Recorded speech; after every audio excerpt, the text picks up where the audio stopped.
Are you looking for help with how to prepare for the IELTS speaking test? Do you want to feel more confident and reach for Band 9?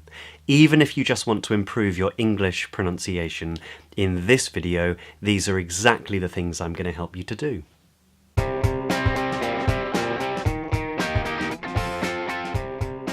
So this is the third part of a 6-part video series to help you prepare for the IELTS speaking test, and more specifically, how to improve your pronunciation. So it'll be just as useful for you even if you're not studying for the IELTS speaking test. Now, the last video was about word stress and how to stress the right part of a word. And if you haven't seen that yet, then click here. It'll take you to that video and you can catch up. I'll wait right here. But if you have seen that video, then you'll know that this video is about sentence stress. So if you've got a question or a sentence or a statement or an exclamation or a command, which word in that sentence or question or exclamation should you stress? Now, it's pretty vital that you get this right because it'll really help you to sound more natural and fluent in speech. And it'll also point out to your listener, or more specifically the examiner, which word you want them to pay attention to, which information you want them to pay attention to. So it's vital in order to get top marks. Now, there are various ways of thinking about sentence stress in English, but here are 4 really simple, straightforward ways to start thinking about sentence stress in English. Number 1, ask yourself which word in your phrase or in your sentence carries the most important bit of information. And of course that can change depending on the circumstances in which you're talking, the person that you're talking to, and the content that you're talking about. So it's a very flexible thing. But I guess it means that you have to be really specific about what information you want that person to go away with. Have a look at this question.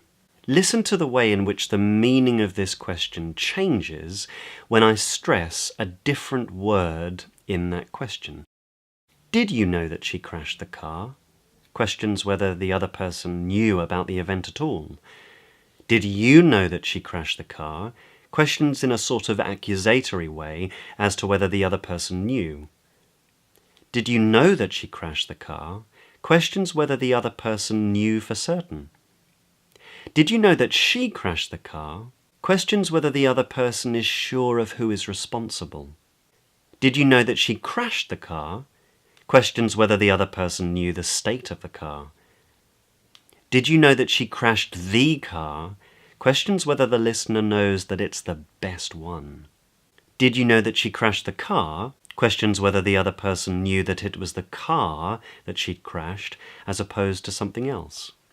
The second way to think about word stress in sentences is to think about something called tone units. Take a look at this.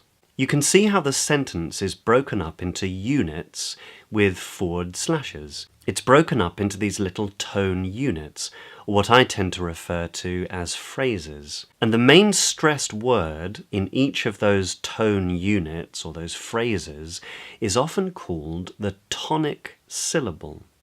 And the word stress rule is that within that tone unit, within that phrase, the tonic syllable, the main stressed word in that phrase, tends to be the last content word. So not necessarily the last word in that phrase, although it could be, but it's the last content word, which is, I guess we're talking about verbs or nouns or adjectives or adverbs. And it certainly holds true in this little sentence. Have another look. I was wondering whether you might be interested in coming to a play that I'm going to. It's at the Royal this coming Friday. It's about a guy who loses everything and discovers himself. It's got really great reviews. And I thought that we could go to that Italian pizza place close to the tube station.